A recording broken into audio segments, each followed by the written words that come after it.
प्रेमित्राणि नमः संस्कृताय। मैं संस्कृता श्रिता सूरज भान प्रयागराज से। आज हम इस वीडियो में गीता का 103 प्रश्न कर लिए थे। आज 104 वाले प्रश्न से हल करेंगे, है कि नहीं प्रश्नांजलि?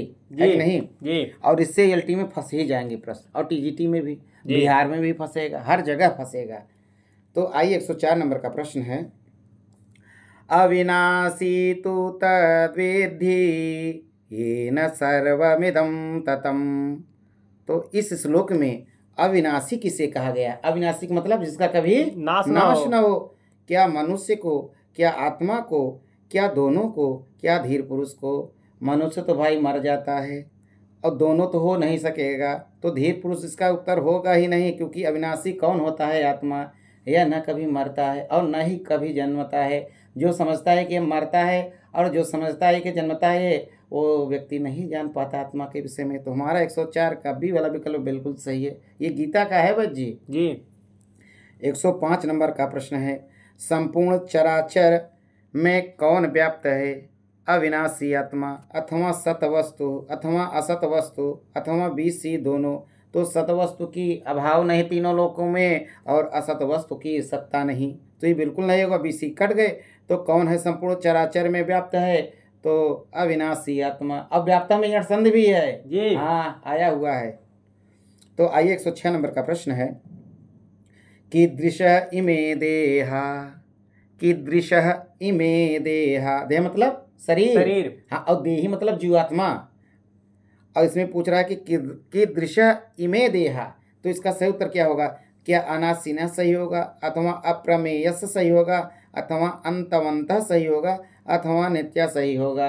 अंतवंत में देहा। आप पारायण किए होंगे गीता का दूसरा अध्याय, तो आप सही उत्तर कर ले जाएंगे। 106 का सी वाला बिल्कुल विकल्प सही है।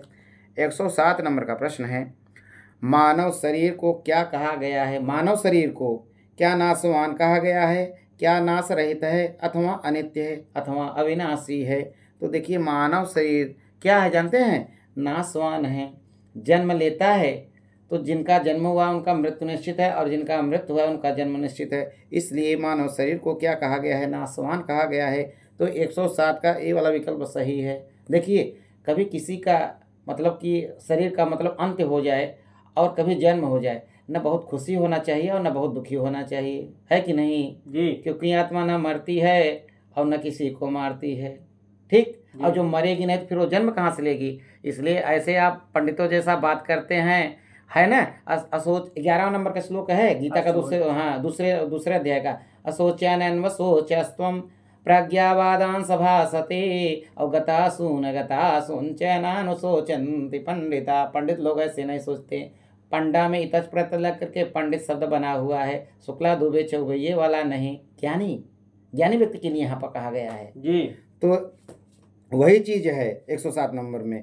तो कहते हैं मानव शरीर को क्या कहा गया है? तो मानव शरीर नाशवान है, तो भाई इसका तो नष्ट होना निश्चित है। दुखी भी नहीं होना चाहिए और जन्म होने पर बहुत खुशी भी नहीं होना चाहिए। भाई सब अपने कर्मों के अनुसार आते और जाते रहते हैं। इसलिए 107 का ए विकल्प बिल्कुल सही है। 108 नंबर का प्रश्न है, पुरातन मुनि, अंतवंत में देहा। अंतवंत में देहा, इस श्लोक में जीवात्मा को किन किन नामों से पुकारा जाता है? जीवात्मा को किस नामों से पुकारा जाता है? किन किन नामों से? क्या नित्य है, अथवा अनित्य, अथवा नित्य प्रमेय, अथवा अनित्य नाश रहित, अथवा नाश रहित अप्रमेय नित्य है? तो कहते हैं अंतवंत इमे देहा, जीवात्मा के लिए कहा गया है, शरीर के लिए नहीं कहा गया है जी। तो वह नाश रहित है, अप्रमेय है, नित्य है। तो हमारा 108 का विकल्प डी वाला विकल्प बिल्कुल सही है। 109 नंबर का प्रश्न है, नायम हन्ति न हन्यते। नायम हन्ति न हन्यते कहाँ की सूक्ति है? ये अपरायण कर किए होंगे तो गीता आप लगा लेंगे, और गीता उत्तर सही भी है। लेकिन चारों विकल्प पढ़ेंगे, क्या उपनिषद भी होगा, अथवा मनुस्मृति भी होगा, अथवा पुराण भी होगा।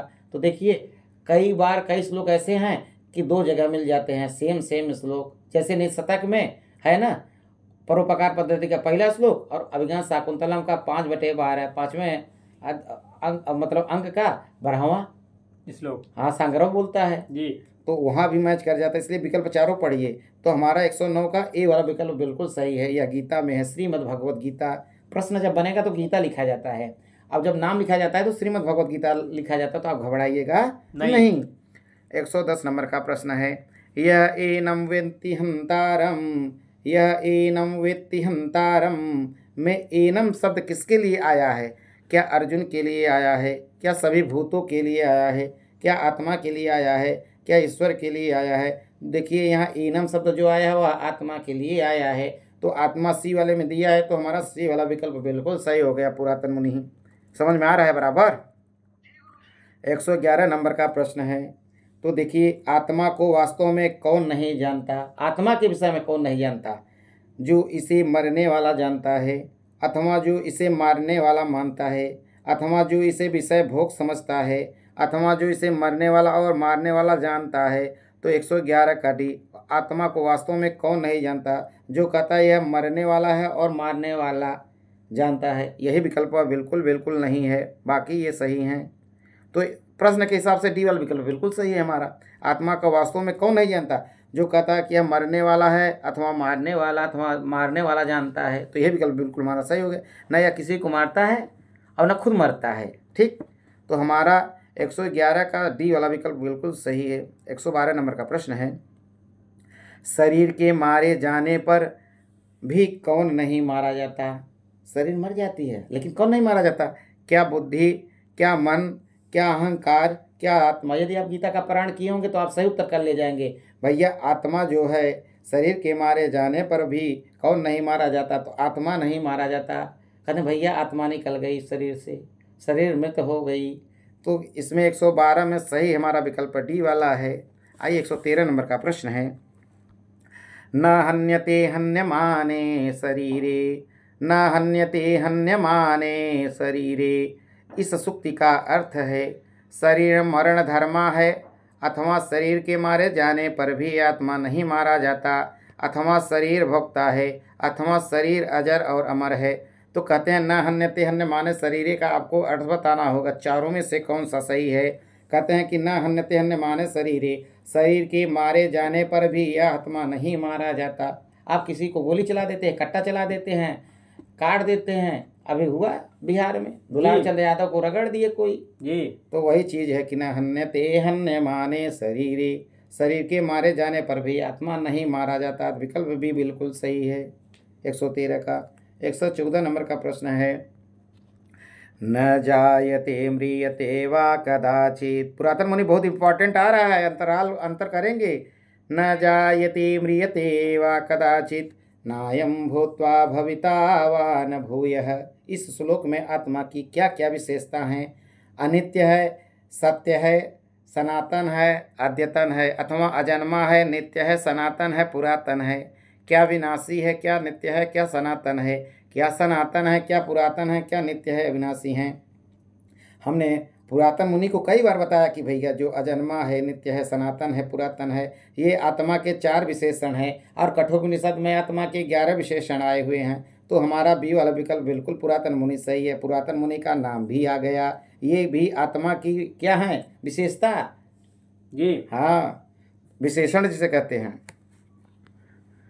तो देखिए 114 में बी विकल्प बिल्कुल सही हो गया। 115 नंबर का प्रश्न है, नित्य किसे कहा जाता है? आत्मा को, इंद्रियों को, परमात्मा को, शरीर को? ये तो बहुत सरल है। नित्य किसे कहा जाता है? आत्मा को कहा जाता है। 115 का ये विकल्प बिल्कुल सही है। आइए 116 नंबर का प्रश्न है, गीता के दूसरे अध्याय में 22वां श्लोक है, और यह कार्ड में खूब लिखा जाता है, जब किसी आदमी का मृत्यु हो जाता है, जब आत्मा शरीर से छोड़ देती है, तो वांसांस जेड़ानि यथा विहाय, और आगे की लाइन है, तो यहाँ पे नहीं है तो नहीं बोलेंगे। इसमें वांसांस शब्द किससे उपमिति है? उपमिति तो क्या जेड़ानी है, क्या अन्यान है, क्या अपराणी है, और क्या शरीराणी है? तो देखिए 116 का शरीराणी कि वंशांश जेड़ानी यथा विहाय। जैसे पुरातन मुनि नए नए कपड़े ब्रांड वाले पहनते हैं, आजकल लिए हैं ना एक चड्ढा लोअर, हाँ नया लिए हैं, पहने थे मंदिर में दिखाई पड़े हुए हैं, तो ये बहुत खुश होते हैं, प्रसन्न होते हैं। वैसे ही जो आत्मा होती है पुराने शरीर को छोड़कर निकल जाती है, वो भी खुश होती है, प्रसन्न होती है। वाह वाह आज तो नई शरीर मिली है। कोई कहता है बच्चे का जन्म हुआ अभी हाल में, अथवा गर्भ में ही मर गया, तो वहाँ क्रीमाण और क्रीमाण प्रारब्ध और संचित कर्म 3 प्रकार के कर्म होते हैं। आप जब दर्शन पढ़ेंगे जिनके प्रारब्ध कर्म समाप्त हो जाते हैं। कहने का मतलब जैसे बैंक बैलेंस है, आपने खूब परिश्रम किया, धन कमाया, बैंक में जमा कर दिया, आप जाएंगे विड्रॉल भरेंगे, एटीएम लगाएंगे, फोन पे गूगल पे करेंगे तो पैसा निकलेगा। जब पैसे नहीं है तो कहाँ से निकलेगा? नहीं निकलेगा। वैसे ही आपके कर्म समाप्त हो जाते हैं तो उस शरीर को आत्मा छोड़कर निकल लेती है। इसलिए कर्म बहुत अच्छा अच्छा करना चाहिए, बुरा कार्य नहीं करना चाहिए। ये श्रीमद् भगवद गीता सिखा रही है। तो हमारा जो है इसमें कौन सा सही है? तो 116 का क्या सही है? डी वाला, शरीराणि ही। आइए 117 नंबर का प्रश्न है, अन्यानि संयाति नवानि देहि। अब देखिए दूसरे चरण, और ये पूछता है, 2 ही श्लोक गीता में पूछे जाते हैं दूसरे अध्याय में कि संख्या इसका पूछा जाता है, श्लोक संख्या। ये 22 वाला है और नयनम छिदन्ति शस्त्राणि नयनम दहति पावक ये 23 नंबर का है। तो ये दोनों श्लोक आपको याद होना चाहिए क्रम, बाकी किसी के नहीं पूछते। अन्यानि संयाति नवानि देहि। इस श्लोक में देहि शब्द का क्या अर्थ है? क्या परमात्मा होगा, क्या महात्मा होगा, क्या धर्मात्मा होगा, क्या जीवात्मा होगा? देही का मतलब हमने बताया था जीवात्मा होगा और देह का मतलब शरीर होगा। तो ये इसमें जो है 17 का 117 में डी वाला विकल्प बिल्कुल सही है। 118 नंबर का प्रश्न है, आत्मा को कौन नहीं काट सकता? आ गया ना जी। कि नयनम छिदन्ति सहस्त्राणि नयनम दहति पावकः न चैनम क्लेदयन्त्यापो न शोषयतु मारुतः। नयनम छिदन्ति शस्त्राणि, आप शस्त्र से काट नहीं सकते, आप जल से गीला नहीं कर सकते, आप वायु से सुखा नहीं सकते, अग्नि से जला नहीं सकते। वही बात है 118 में। तो कह रहे हैं कि आत्मा को कौन नहीं काट सकता? अग्नि, शस्त्र, जल, वायु। अग्नि जलाएगा, जल गीला करेगा, वायु सुखाएगा, शस्त्र काटेगा, ये कुछ नहीं कर पाएगा। तो ये पूछ रहे हैं कि आत्मा को कौन नहीं काट सकता? तो शस्त्र नहीं काट सकता। 118 का भी विकल्प बिल्कुल सही है। 119 नंबर का प्रश्न है, आत्मा को कौन नहीं जला सकता? अब जलाने की बात है तो अग्नि हो जाएगा, इसमें हम समय नहीं लेंगे। 119 का से विकल्प बिल्कुल सही है। 120 नंबर का प्रश्न है, नयनम छिन्दन्ति सहस्त्राणि। इसमें एनम शब्द किसके लिए आया है? क्या शस्त्र के लिए आया है, अथवा अग्नि के लिए आया है, अथवा वायु के लिए आया है, अथवा आत्मा के लिए आया है? एनम अक्सर आया है आत्मा के लिए, बहुत रेयर केस में कहीं दूसरे के लिए आया ना, तो एनम शब्द आत्मा के ही लिए आया है। 120 का सही उत्तर हो जाएगा डी वाला, आत्मा के लिए। 121 नंबर का प्रश्न है, क्लेदयन्ति शब्द का क्या था? ये शब्दार्थ की दृष्टि से बहुत इंपॉर्टेंट है। जब हमने आपको मूल पढ़ा रहा था वैद्य जी गीता, तो बताए थे ना कि क्लेदयन्ति शब्द का क्या अर्थ होगा? क्या जलाना होगा, क्या काटना होगा, क्या गलाना होगा, क्या सुखाना होगा? तो 121 का क्लेदयंत का मतलब गलाना, तो इसमें सी वाला विकल्प मिल रहा है, तुम्हारा 121 का सी सही हो जाएगा। लोग जलाना समझ जाएंगे। अरे नहीं, क्लेदयंती माने गलाना जी। हाँ। 122 नंबर का प्रश्न है, किसे छेदा नहीं जा सकता? किसे छेदा नहीं जा सकता? शरीर को, बुद्धि को, आत्मा को, इंद्रियों को। आप जब पढ़ेंगे ना तो आत्मा को छेदा नहीं जा सकता था, शस्त्र से काटा नहीं जा सकता। तो आत्मा का चर्चा हो रहा है, तुम्हारा 122 का सी वाला विकल्प सही हो गया आत्मा को। आइए 123 नंबर का प्रश्न है, अच्छेद्योयम अदाहयो अयम क्लेद्यो अशोष्यैव च। इस श्लोकांश में आत्मा के कितने विशेषताओं को बताया गया है? क्या 4, क्या 5, क्या 6, क्या 7? तो 123 प्रश्न है ना, तो हमने बताया था नित्य, अजन्मा, सनातन, पुरातन, वही 4 वाली बात है यहाँ पे। तो 123 का ए वाला विकल्प बिल्कुल सही हो गया। सनातन किसे कहा जाता है, किसे कहा गया है? 124 नंबर का प्रश्न है, क्या मनुष्य को, क्या पुरुष को, क्या प्रकृति को, क्या आत्मा को? हमने बताया था ना आत्मा के 4 विशेषण है, तो वही है। सनातन किसे कहा गया है, पुरातन किसे कहा है, नित्य किसे कहा गया है, अजन्मा किसे कहा है? आत्मा का विशेषण है। तो 124 का नाम है सनातन। 124 का डी वाला विकल्प बिल्कुल सही है। 125 नंबर का प्रश्न है, अव्यक्त अचिंत्य कौन है? क्या मन है, क्या बुद्धि है, क्या आत्मा है, क्या चित्त है? तो इसमें कहा है आत्मा। देखिए आत्मा की लगातार बात चल रही है भाई, और आत्मा के विषय हम लोग जानना चाहते हैं, तो दूसरे अध्याय में काफ़ी श्लोकों में आत्मा के विषय में बताया गया। 126 नंबर का प्रश्न, विकार रहित किसे कहा गया है? विकार रहित किसे कहा गया है? आत्मा को अथवा दुष्ट आत्मा को अथवा धर्म आत्मा को अथवा महात्मा को। तो 126 का ए वाला विकल्प आत्मा को बिल्कुल सही हो गया। पुरातन मुनि सही उत्तर बतला रहे हैं। 126 का ए विकल्प बिल्कुल सही है। 127 का नाम, पुरातन मुनि कभी कभी उत्तर पहले देख लेते हैं, उत्तर मत देखिए, दिमाग में बैठाइए। 127 नंबर का प्रश्न है, अथ चैनम नित्य जातम नित्यम वा मन्यसे मृतम।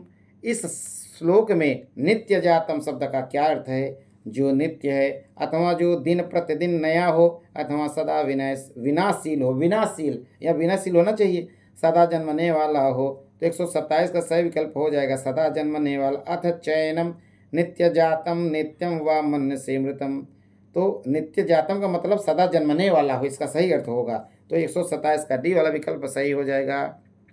128 नंबर का प्रश्न है, जातस्य ही ध्रुवो मृत्युः, जातस्य ही ध्रुवो मृत्युः। इस श्लोकांश में मृत्यु को क्या बताया गया है? वहाँ पे आप कठोपनिषद पढ़ेंगे ना, मृत्यु जो है यमराज के लिए आया है, यम के लिए, लेकिन यहाँ क्या कहा गया, मृत्यु को क्या बतलाया गया है?